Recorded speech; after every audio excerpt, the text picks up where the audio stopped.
Hello everyone, आप सभी का मेरे चैनल में बहुत बहुत वेलकम। तो आज मैं आपको पावर इलेक्ट्रॉनिक्स के मोस्ट इम्पॉर्टेंट एमसीक्यूज कराने जा रहा हूं, जो आपको यूपी पीसीएल जेई या अदर जेई एग्ज़ाम्स के लिए बहुत इम्पॉर्टेंट हैं। इन क्वेश्चंस को जेई एग्ज़ाम्स से पहले ज़रूर लगा के जाएं या देख के जाएं इस वीडियो को। तो स्टार्ट करने से पहले मेरे चैनल को please subscribe this channel and share and ये वीडियो आपको अच्छी लगी या नहीं लगी तो इसको कमेंट सेक्शन में नीचे ज़रूर लिखें। तो स्टार्ट करते हैं। फर्स्ट क्वेश्चन है, a silicon controlled rectifier is a. Silicon controlled rectifier क्या होता है? यूनी जंक्शन डिवाइस होता है, या डिवाइस विद 3 जंक्शन होता है, या डिवाइस विद 4 जंक्शन होता है, या बाई जंक्शन डिवाइस है? तो बताइए गाइस। तो मैं बताता हूँ गाइस आपको क्या होता है ये। तो आपको दिख रहा होगा इस डायग्राम में दिख रहा होगा, ये इसका दो डायग्राम्स हैं, एक फिगर 1 में एंड फिगर 2 में। तो ये सिलिकॉन या सिलिकॉन कंट्रोल रेक्टिफायर या एससीआर का डायग्राम है। तो first junction, second junction and third junction, 3 junction होते हैं एससीआर में एंड 4 लेयर्स होती हैं, पी एन पी एन, ठीक है। और 3 टर्मिनल्स होते हैं, एनोड, गेट एंड कैथोड। ये इसका सिंबल है सिलिकॉन का। तो इसका आंसर क्या होगा? Devices with 3 junction. चलिए आगे बढ़ते हैं। सेकंड क्वेश्चन देखिए, मोस्ट इंपॉर्टेंट है। देखिए, a PN device, PN device having 2 gates. 2 gates किसके होते हैं? 2 गेट्स जो पीएन डिवाइस है हैविंग 2 गेट्स किसके होते हैं? बताइए गाइस, बताइए जल्दी बताइए। आपको इसका डायग्राम भी इधर दिख रहा होगा, शो हो रहा होगा, तो आपको पता होगा इस डायग्राम के बारे में, तो आप इसका आंसर बहुत इजीली लगा पाएंगे। तो बताइए गाइस क्या होगा? तो ये आपको दो डायग्राम्स दिख रहे होंगे, ए और बी। दिस इज सिंबल, और ये किसका सिंबल है? ये आपका एस सी एस है। एस सी एस का मतलब क्या होता है? Silicon controlled switch. Silicon controlled switch हमारा, उसमें 2 गेट्स होते हैं हमारे, 2 गेट्स टर्मिनल्स होंगे, जैसे कि कैथोड गेट बोलते हैं दूसरे को, पहले को, और दूसरे को बोलते हैं एनोड गेट टर्मिनल बोलते हैं। इसमें एनोड और ये कैथोड होता है, जो तुम्हारा सिंपल पीछे एससीआर में पढ़ा था हमने। तो 2 गेट्स होते हैं इसमें, S C S. S C S की फुल फॉर्म आपको याद होनी चाहिए, silicon controlled switch. Okay guys, आगे बढ़े। चलिए देखिए guys, third question, which of the following device incorporates a terminal for synchronising purposes? बताइए इसका क्या आंसर होगा, कि ऐसा कौन सा डिवाइस है जो हमारा सिंक्रोनाइजिंग पर्पस के लिए यूज किया जाता है? तो बताइए गाइस, ये इसका आपको सिंबल भी दिख रहा होगा, इसका सिंबल भी आपको दिख रहा होगा। अरे ये क्या हो रहा है guys? Just a wait guys.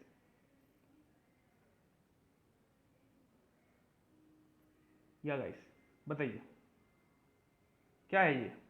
तो ये आपको दिख रहा है, किसका सिंबल है ये? आपको आपको दिख रहा है ये किसका सिंबल है?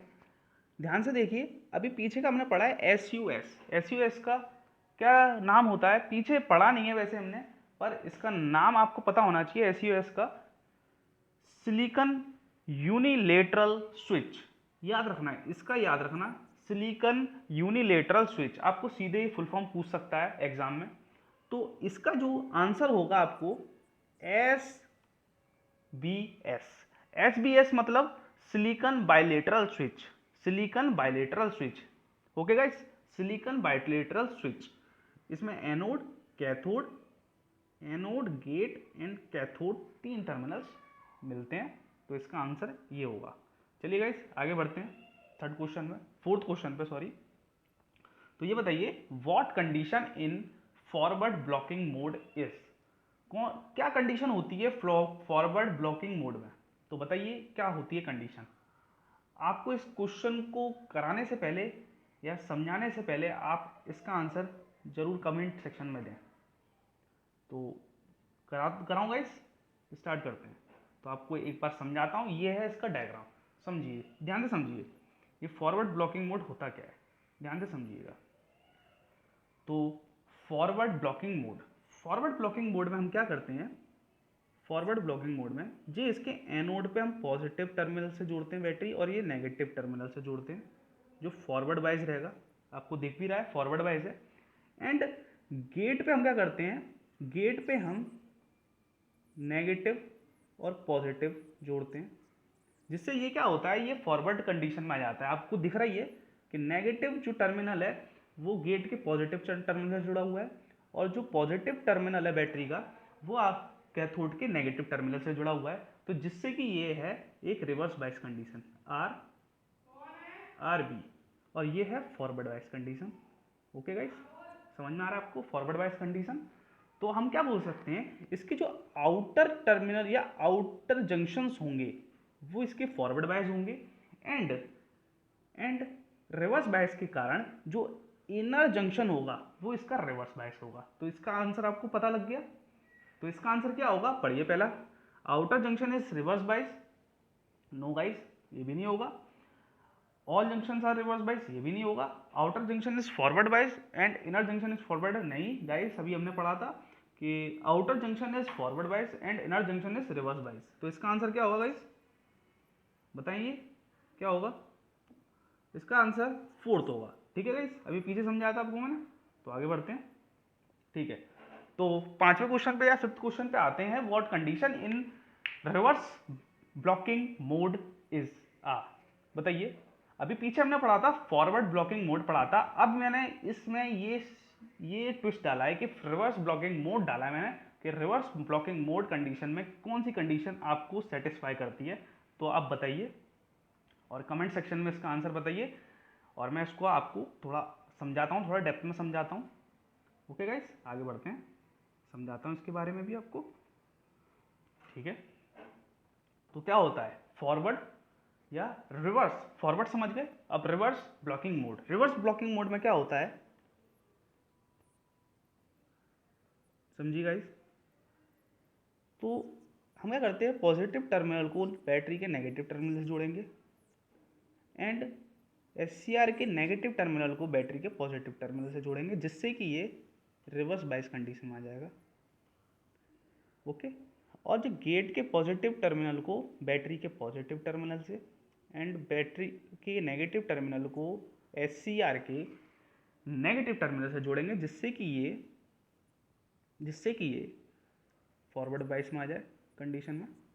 तो आपको ये समझ में आ रहा है कि जो इनर जंक्शन होगा वो हो जाएगा हमारा फॉरवर्ड बायस में, और जो आउटर जंक्शंस हो जाएंगे इसके वो हो जाएंगे रिवर्स बायस में। ओके गाइस, आपको समझ में आ गया इसके बारे में। ठीक है गाइस, तो इसका आंसर क्या होगा, बताइए गाइस, इसका आंसर क्या होगा। All junctions are reverse bias, नहीं, outer junction is reverse bias and inner junction is forward bias. सही होगा ये गाइस सही है, सही है गाइस। अभी आपको यही समझाया था मैंने और यही इसका आंसर है। ठीक है गाइस, आगे बढ़ते हैं। सिक्स्थ क्वेश्चन बहुत इंपॉर्टेंट है, और आपको अगर ये इसका सिंबल, जिसका भी ये सिंबल है, आपको इस सिंबल के बारे में पता होगा तो आप इसका आंसर बहुत इजीली दे पाएंगे। बताइए गाइस, इसका आंसर क्या होगा। इस सिंबल को ध्यान से देखिए, ये सिंबल किसका सिंबल है, पहले तो ये बताइए। इसका ये है हमारा, बताइए गाइस, ये है SBS का। SBS के भी फुल फॉर्म बताई थी मैंने, सिलिकॉन बाइलेटरल स्विच। एक बार और सुनिए, silicon bilateral switch. Okay guys, आगे बढ़ते हैं हम। ठीक है गाइस, आगे बढ़िए। ठीक है, ये वाला क्वेश्चन बहुत इंपॉर्टेंट क्वेश्चन है, इसको थोड़ा ध्यान से देखिएगा। तो इसमें क्या लिखा है कि इन अ थारिस्टर या in a SCR the ratio of latching current to holding current is, क्या होगा रेशियो क्या होता है, पहले तो ध्यान से बताइए क्या होगा इसका रेशियो, बताइए गाइस क्या होगा इसका रेशियो। इसका आंसर होगा 3। अब वो कैसे होगा, थोड़ा सा समझिएगा, ध्यान से समझिएगा। जो लैचिंग करंट होता है अपॉन होल्डिंग करंट बराबर होता है 2 से 2 to 3, ओके गाइस, जो ये ऊपर जो आपको दिख रहा है, ये ऊपर ये, और ये नीचे दिख रहा है जो, तो ये ऊपर वाला है लैचिंग लैचिंग करंट, और जो नीचे वाला दिख रहा है आपको ये है होल्डिंग करंट। और ध्यान रखना, इनका जितना रेशियो कम होगा उतना एससीआर बढ़िया होगा, ये बात याद रखना।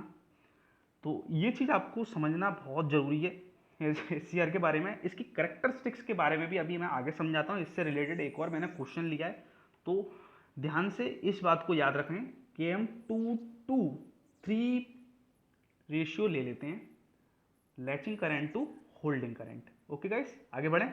अभी आपको लैचिंग करंट के बारे में बता देता हूँ।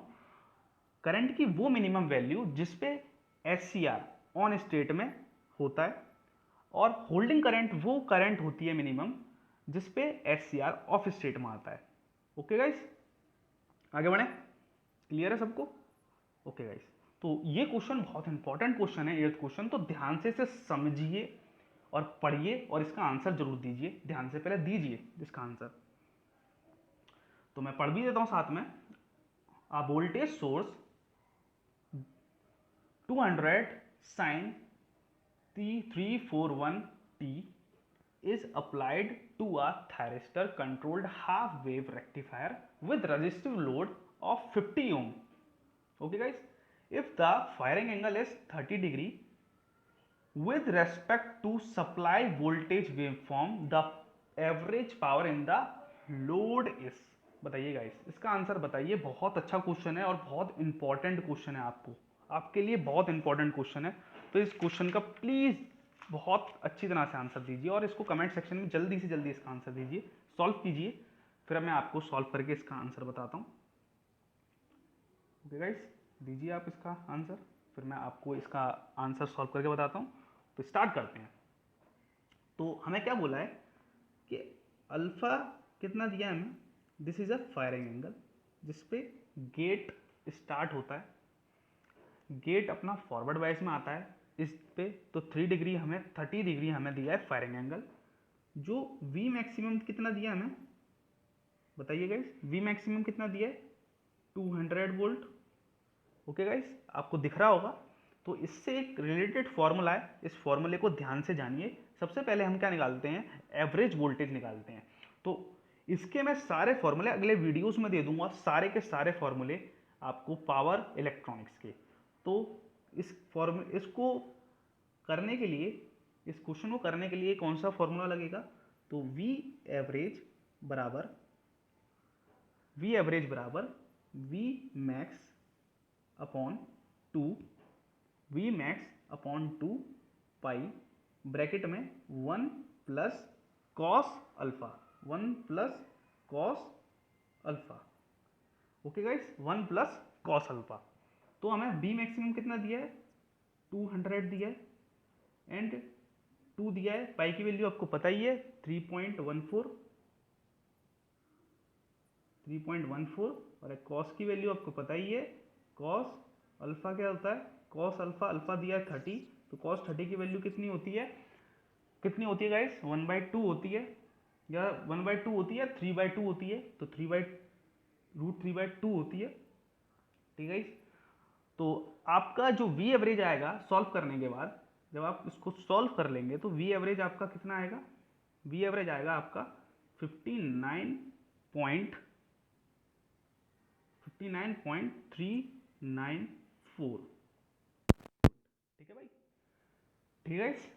तो ये आएगा हमारा एवरेज वोल्टेज। जब हम एवरेज वोल्टेज निकाल लेंगे तो हमारे लिए बहुत इजी हो जाएगा। हमें लोड रेजिस्टेंस दिया है, तो सिंपल क्या करेंगे, हम सिंपल क्या करेंगे, ओम्स लॉ लगाएंगे। ओम्स लॉ लगाएंगे तो आपको पता ही है कि वी एवरेज बराबर क्या होगा, वी आई एवरेज बराबर V average upon R L. R L हमें कितना दिया है आपको पता ही है, लोड रेजिस्टेंस जो दिया है हमारा 50 ओम दिया है। तो लोड रेजिस्टेंस आप रखिए उसकी वैल्यू, और आपको एवरेज वोल्टेज आपको पता ही है, अभी क्या निकाला था हमने, 59 पॉइंट कितना निकाला था, 394 अपॉन कितना निकाला था ये,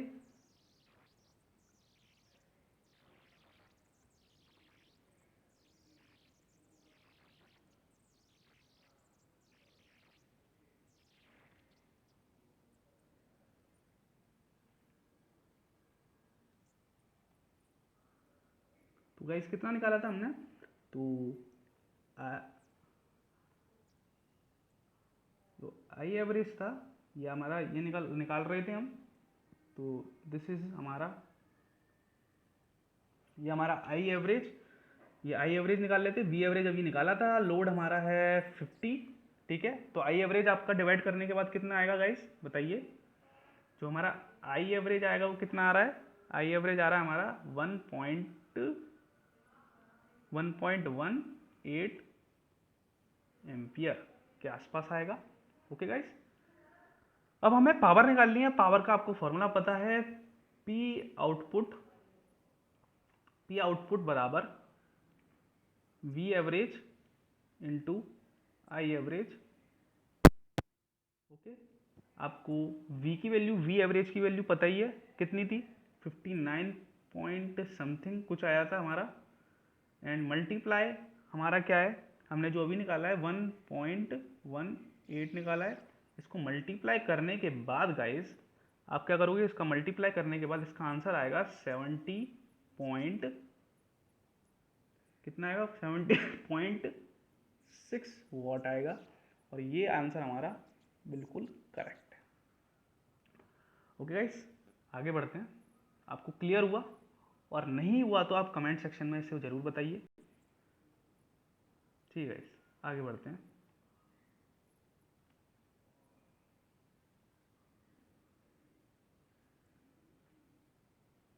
ठीक है, आगे बढ़िए।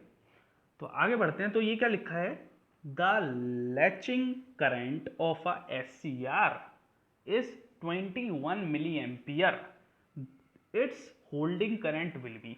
तो होल्डिंग करंट पूछा है एंड लैचिंग करंट कितना दिया है, 21 मिली एम्पियर। आपको दोनों के बारे में बताया था। इसका रेशियो जिसको पता होगा वो इसका आंसर तुरंत दे देगा कमेंट सेक्शन में। तो जरूर दीजिए आपका इसका आंसर कमेंट सेक्शन में, आपको मैं सॉल्व भी कराता हूँ इसको। तो सॉल्व कराता हूँ। तो क्या आएगा सॉल्व करने पे, देखिए, latching current upon holding current बराबर कितना आता, 2:3 रेशियो। तो 3 ले सकता हूँ मैं, ठीक है गाइस। अब इधर से 3 ले सकते हैं। तो होल्डिंग करंट निकालना है, तो होल्डिंग करंट कैसे निकलेगा, तो होल्डिंग करंट बराबर लैचिंग करंट अपॉन 3, ठीक है गाइस। होल्डिंग करंट बराबर लैचिंग करंट 21 मिली एम्पियर दिया है, तो मिली एम्पियर में रहेगा। जब डिवाइड देंगे तो 7 आएगा। तो इसका आंसर क्या आएगा, 7 मिली एम्पियर। ओके गाइस, आगे बढ़े, समझ में आएगा आप सबको। तो आगे बढ़ते हैं। ये आपका अगला क्वेश्चन, ये बहुत इंपॉर्टेंट क्वेश्चन है। इसमें बच्चे थोड़ा कंफ्यूज हो जाते हैं, तो ध्यान से समझिए इस क्वेश्चन को। A DIAC is a equivalent to, किसके इक्विवेलेंट होता है डाइक, डाई किसका इक्विवेलेंट होता है, तो pair of SCR, pair of 4 layer of SCR, triac with 2 gates, diode with 2 transistor. बताइए इसका आंसर। बहुत अच्छा क्वेश्चन बनेगा और बहुत अच्छा क्वेश्चन है। बताइए जल्दी फटाफट दीजिए आप कमेंट सेक्शन में इसका आंसर, फिर मैं आपको इसको डिक्टेट करता हूँ और समझाता हूँ इसको क्या मतलब है। तो ध्यान रखना,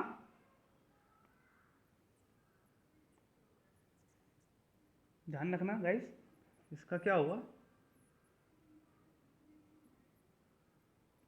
देखिए गाइस इसका क्या होगा। इसका आंसर होगा ट्राइक विद 2 गेट्स। ट्राइक की फुल फॉर्म क्या होती है गाइस, ट्रायोड,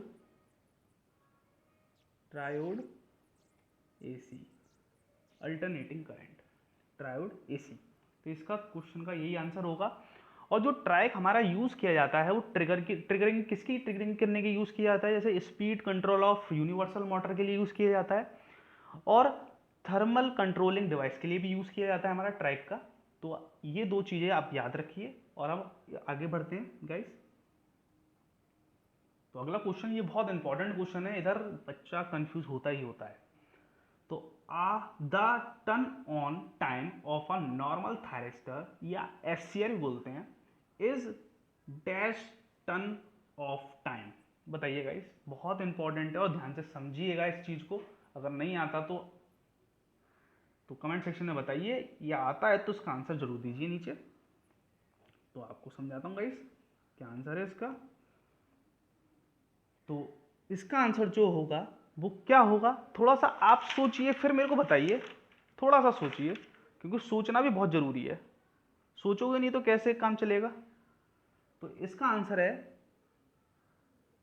लेस देन। अब थोड़ा सा मैं समझाता हूं आपको। जो ये टर्न ऑन टाइम होता है एससीआर का, वो ऑफ टाइम के लेस देन होता है। अब थोड़ा सा ये बताता हूं। जो डायोड है, या सॉरी एससीआर है जो, या थायरिस्टर है, उसकी कैरेक्टरिस्टिक्स आपको शो हो रही होंगी यहाँ पे। ठीक है गाइस, ये हमारा रिवर्स ब्लॉकिंग मोड है जो हमने अभी पढ़ा था, उसके बारे में थोड़ी सी हमने जानकारी पाई थी। ये हमारा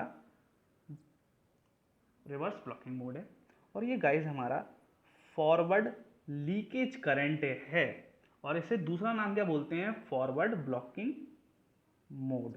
ये लिखा भी हुआ है, ध्यान से देखिए। अब ये हमारा ये हमारा होल्डिंग करंट है, आपको दिख रहा ही होगा यहाँ पे, ये शो करके दिखा रहा है होल्डिंग करंट। देखिए यहाँ पे जी है ना, ये होल्डिंग करंट है। अब ये होल्डिंग करंट की वो मिनिमम वैल्यू है, इस पे थायरिस्टर आके ऑफ स्टेट में आ जाता है। अगर थायरिस्टर को ऑफ स्टेट में लाना है तो होल्डिंग करंट से कम लाना पड़ेगा हमें थायरिस्टर करंट को। ठीक है गाइस, तो इसमें क्या है, जो टर्न ऑन है, ये टर्न ऑन लैचिंग करंट है, टर्न ऑन। और टर्न ऑफ लेके आना है तो हमें क्या करना पड़ेगा, लेस देन करना पड़ेगा, लेस देन। ठीक है गाइस, लेस देन करना पड़ेगा। तो the turn on normal diode is less than turn off time. ठीक है गाइस, जो इसका नॉर्मल टर्न ऑन टाइम होगा वो लेस देन करना पड़ेगा हमें टर्न ऑन टाइम से। ठीक है गाइस, क्लियर है? और नहीं क्लियर है तो इसको जरूर कमेंट सेक्शन में बताइए। ठीक है गाइस, आगे बढ़ते हैं। ये क्वेश्चन बहुत अच्छा क्वेश्चन है, ध्यान से समझिए इस क्वेश्चन को क्या बोलना चाहता है। The minimum duration of pulse in a pulse triggering system for thyristor should be at least. बताइए इसका आंसर क्या आंसर है, कि थायरिस्टर को या स्टार्ट करने के लिए जो हम पल्स देते हैं गेट्स पे, तो गेट पे जो हम कितने सेकंड्स में दे सकते हैं, माइक्रो सेकंड्स में 10 माइक्रो सेकंड्स, या 10 मिली सेकंड्स, या 30 मिली सेकंड्स, या 1 सेकंड। बताइए गाइस, या आपको सिर्फ ओरली याद करने का, इसमें कुछ समझने का नहीं है, तो बताइए। तो इसका आंसर आपका 10 माइक्रो सेकंड होगा। ओके गाइस, समझ में आया? ठीक है, आगे बढ़ते हैं। ये क्वेश्चन आप सभी को आता होगा। इस क्वेश्चन को आप देख ही रहे हो, आपको मैंने डीवी बाई dt प्रोटेक्शन कराई है। इसका ही दूसरा नाम क्या होता है, स्नबर सर्किट। क्या नाम होता है, स्नबर सर्किट। इसका दूसरा नाम स्नबर सर्किट होता है, याद रखना, इसका इंपॉर्टेंट नाम है ये। तो बताइए क्या होगा, आपको सामने ही दिख रहा है, थायरिस्टर के जस्ट पैरेलल क्या कनेक्ट है हमारे, या थायरिस्टर के जस्ट अक्रॉस हमारे क्या कनेक्ट है, आरसी। ठीक है, रजिस्टर और कैपेसिटर। इसका क्या आंसर होगा, डीवी बाई डीवी प्रोटेक्शन के लिए, डीवी बाई डीटी प्रोटेक्शन के लिए हमें आरसी अक्रॉस थायरिस्टर चाहिए। ठीक है, आरसी के अक्रॉस या थायरिस्टर के अक्रॉस आरसी सर्किट चाहिए हमें। तो आपको दिख रहा होगा इसका दूसरा नाम स्नबर सर्किट है। ठीक है गाइस, समझ में आया? आगे बढ़ते हैं। ये बहुत अच्छा क्वेश्चन है और बहुत इंपॉर्टेंट क्वेश्चन है आपके लिए, तो इसको बताइए थोड़ा सा। बताइए गाइस, बताइए, बहुत इंपॉर्टेंट क्वेश्चन है, समझ में आना चाहिए। ये क्वेश्चन तो बहुत इजी क्वेश्चन है, पर पता भी होना चाहिए इस क्वेश्चन को कि कैसे किया जाएगा ये क्वेश्चन। बताइए गाइस। तो for SCR the gate cathode characteristics has a straight line slope या slope of 70 degree for a trigger source voltage 19 volt and alloy gate या LOL gate power dissipation of 0.7 watt. Calculate the gate source resistance. बताइए guys क्या हुआ इसका answer. देखिए guys, समझाता हूँ मैं आपको, ये इसका भी क्वेश्चन समझाता हूँ। जो हमारी स्ट्रेट लाइन होती है वो हमारा उसका जो रेशियो दिया है स्लोप का, ये होता है V G upon I G. V G upon I G हमें कितना दिया है, 70 डिग्री। ठीक है, 70 डिग्री दिया है। तो इधर से हम किसकी वैल्यू निकाल सकते हैं, आई जी की वैल्यू निकाल सकते हैं। तो आई जी की वैल्यू जो आएगी वी जी अपॉन 70 आएगी। वी जी मतलब गेट वोल्टेज और आई जी मतलब गेट करंट। ठीक है गाइस, अब आगे बढ़ते हैं। हमें क्या निकालना है गाइस, ये भी समझिए क्या निकालना है, ये भी सोचिए समझिए। हमें गेट सोर्स रेजिस्टेंस निकालना, मतलब रेजिस्टेंस की वैल्यू निकालनी है। और हमें पावर डिसिपेशन इतना दिया है। ठीक है गाइस, तो पावर डिसिपेशन दिया है, तो ये ध्यान से समझिए इसका आंसर क्या होगा। तो समझिए इसका, तो हमने ये निकाल लिया था। तो हमें पता है P बराबर वी जी आई जी होता है, वी जी आई जी होता है।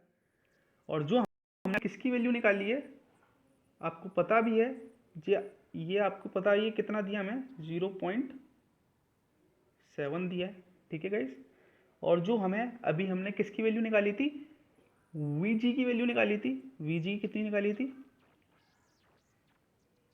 वी जी की वैल्यू कितनी निकाली थी पता है आपको गाइस, या आई जी की वैल्यू कितनी निकाली थी, आई जी की वैल्यू निकाली थी वी जी अपॉन, कितनी निकाली थी, वी जी अपॉन 70। अब इधर क्या होगा, वी जी स्क्वायर इंटू 70, इससे जब काटेंगे तो ये बचेगा 49। और 49 का जो स्क्वायर होता है वो 7 होता है, या अंडर रूट उसका 7 होता है। तो जो वी जी की वैल्यू आई है हमारी, वो कितनी आई है, 7 वोल्ट। क्लियर है गाइस। और आई जी की वैल्यू अब निकालेंगे तो कितनी आएगी वो भी देख लेते हैं, वो भी इंपॉर्टेंट है। तो आई जी की वैल्यू क्या निकालते हैं, कैसे निकाल सकते हैं हम, तो आपको अभी बताया ही था कि हम कैसे निकाल सकते हैं इसकी वैल्यू, इम्पॉर्टेंट है। बताइए कैसे निकाल सकते हैं। तो अभी बताया था आपको, वी जी बराबर वी आई 70। ठीक है, और वी जी की वैल्यू कितनी दी है, 7 दी है। तो इधर 7 पुट करेंगे तो सीधी सी बात है, सीधी पुट करेंगे तो जो आई जी की वैल्यू आएगी, पुट करके देख लेना गाइस, तो 0.1 एम्पियर। ठीक है, ये हमारा आई जी निकल गया, ये हमारा वी जी निकल गया। अब थोड़ा सा आगे बढ़ते हैं, इंपॉर्टेंट चीज, ई एस सोर्स वोल्टेज बराबर I G V G drop in gate plus plus plus V V S.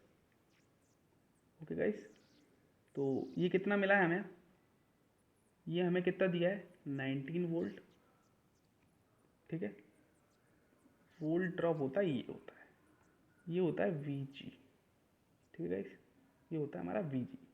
तो आई जी की वैल्यू ये है, पता है हमें। आई आर की आई आर जी की वैल्यू हमें पता करनी है। इसकी वैल्यू हमने अभी कितनी निकाली थी, 7 वोल्ट निकाली थी।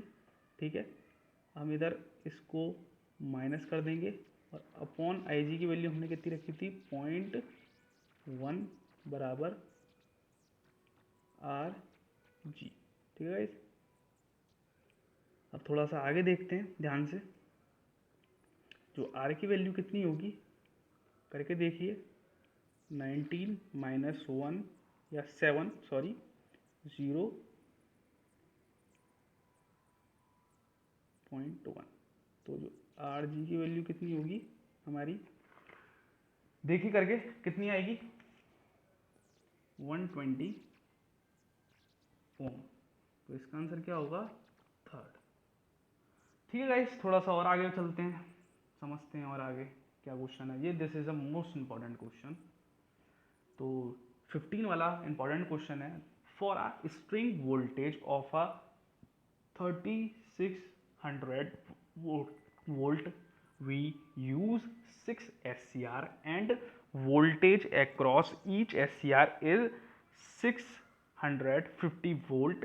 Find the efficiency of SCR string and directing factor. तो आपको क्या क्या फाइंड आउट करना है, आपको efficiency of string and directing factor. तो आपको बताता हूँ क्या होता है। आपने डिक्स वाला पढ़ा होगा, डिक्स की या डिक्स एफिशिएंसी पढ़ी होगी, डिक्स वाली जो स्ट्रिंग पर नाम करते हैं हम, तो यही सेम इधर है। तो देखिए SCR या efficiency of string,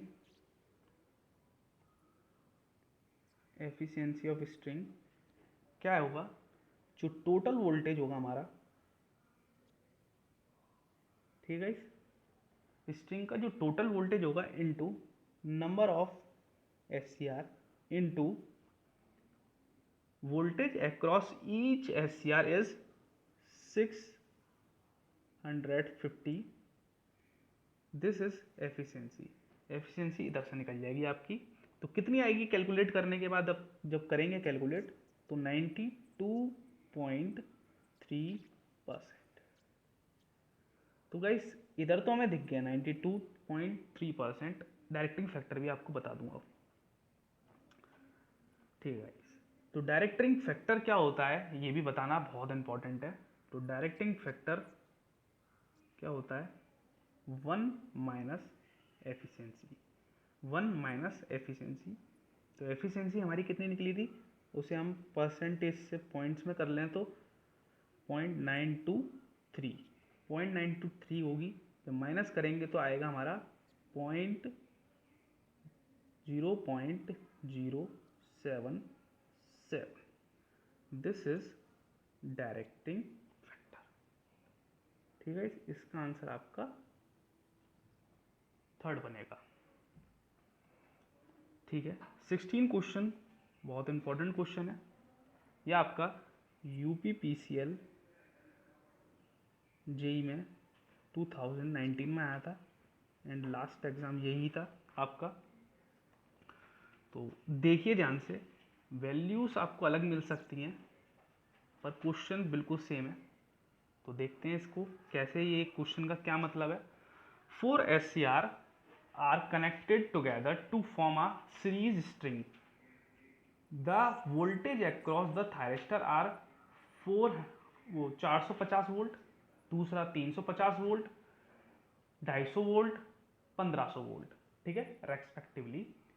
if the current in a thyristor are 7 ampere, 10 ampere, 13 ampere and 16 ampere respectively, what will be the voltage of या value of equalising resistance to be used across each thyristors. तो क्या बोल रहा है, थोड़ा सा समझिएगा क्या बोलना कह रहा है ये। 3 SCRs हैं जो हमारे सीरीज में, या 4 SCRs बोले इसने, जो आपके सीरीज में कनेक्टेड है, ठीक है गाइस।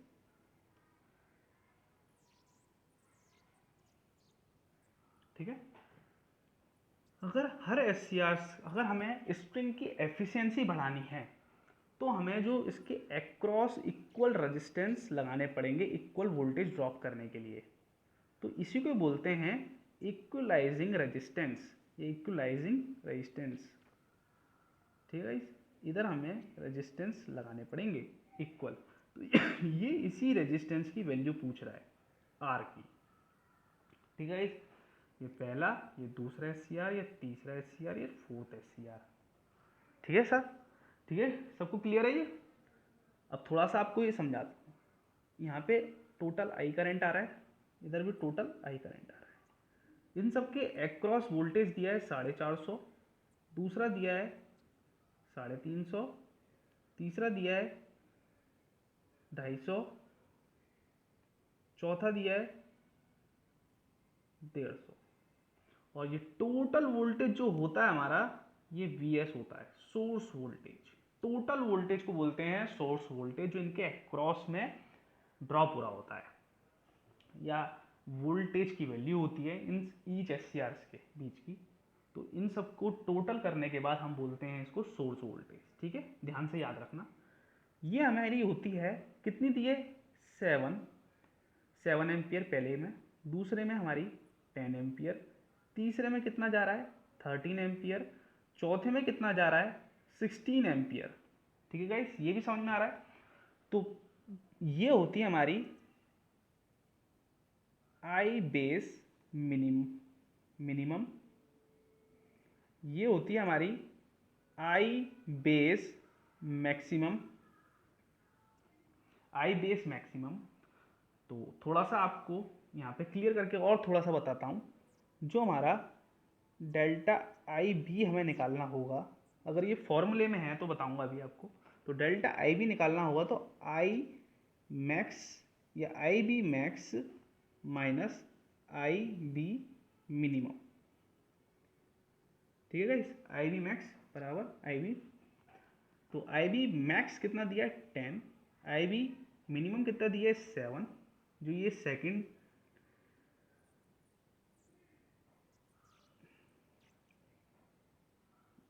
2 मिनट गाइस,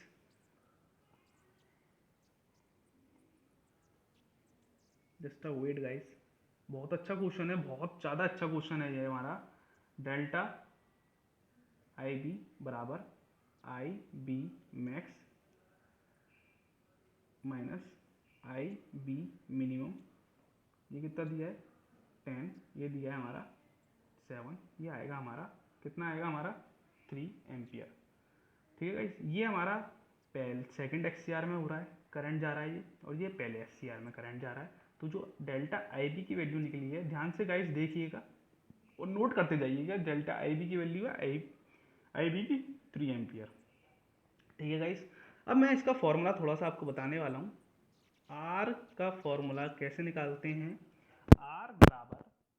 आर बराबर कितना होगा, आर बराबर क्या फॉर्मूला होता है, थोड़ा सा आप भी बताइए कि क्या फॉर्मूला होता है, आपने पढ़ा भी होगा। तो आर बराबर एन इंटू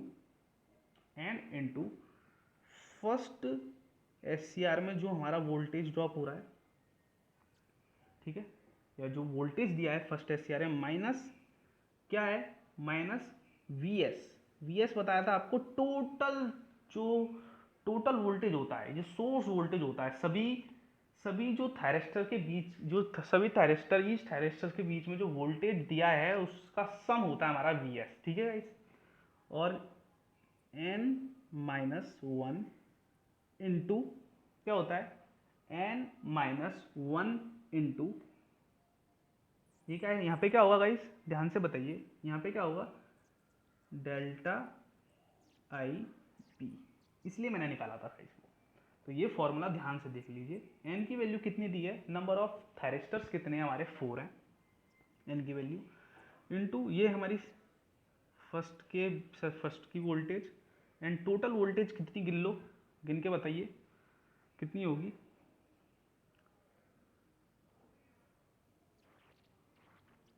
1200 अपॉन 4 माइनस 1 होते हैं 3, मल्टीप्लाई बाई आई बी कितनी आई है हमारी 1।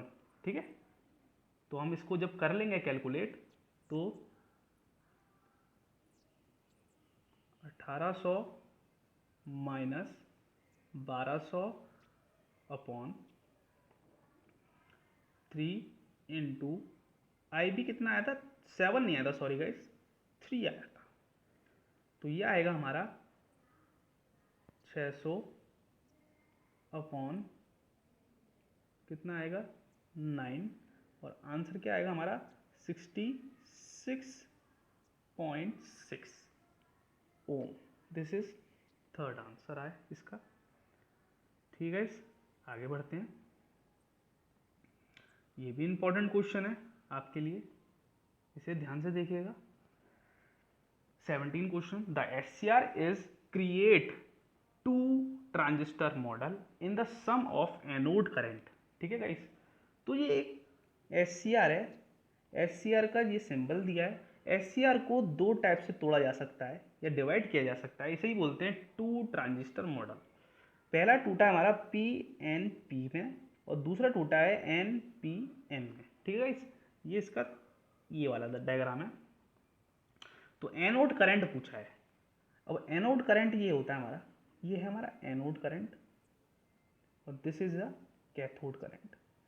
तो एनोड करंट का सम पूछा है, तो समझिएगा, this is a emitter, this is a base, and ये E1, ये B1 एंड ये C1 या IC1।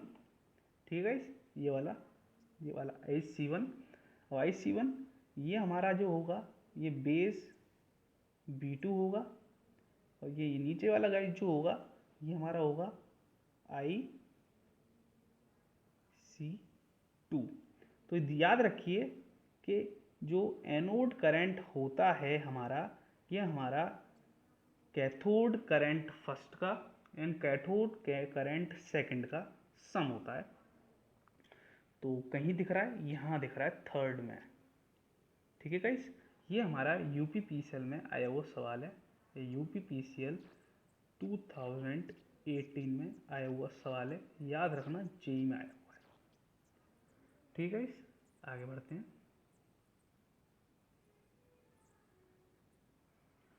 ये बहुत अच्छा क्वेश्चन है और आपको पता भी होगा, ये होती है dv by d protection. Dv by d protection, तो डीवी बाय डी प्रोटेक्शन हम पढ़ चुके हैं। अब ये डीआई बाय डी प्रोटेक्शन है, और डीवी बाय डी प्रोटेक्शन को स्नबर सर्किट भी बोलते हैं। तो ये हमारा dv by d I by d protection है। इसमें हम क्या करते हैं, जो थायरिस्टर होता है, थायरिस्टर के जस्ट सीरीज में हम एक इंडक्टर कनेक्ट करते हैं। ठीक है गाइस, ये आपको डायग्राम में भी दिख रहा है और ये इसका आंसर भी है आपका। तो आगे बढ़ते हैं। 19th क्वेश्चन बहुत अच्छा क्वेश्चन है और इम्पॉर्टेंट क्वेश्चन है। What is the technique to give thyristor to turn off state? इसका हिंदी में बताता हूँ। ऐसी कौन सी टेक्निक है जिससे हम थायरिस्टर को टर्न ऑन स्टेट में ला सकते हैं? एक बात बहुत इंपॉर्टेंट याद रखना गाइस, हम गेट की हेल्प से या गेट पर पल्स देके हम थायरिस्टर को ऑन तो कर सकते हैं पर ऑफ नहीं कर सकते।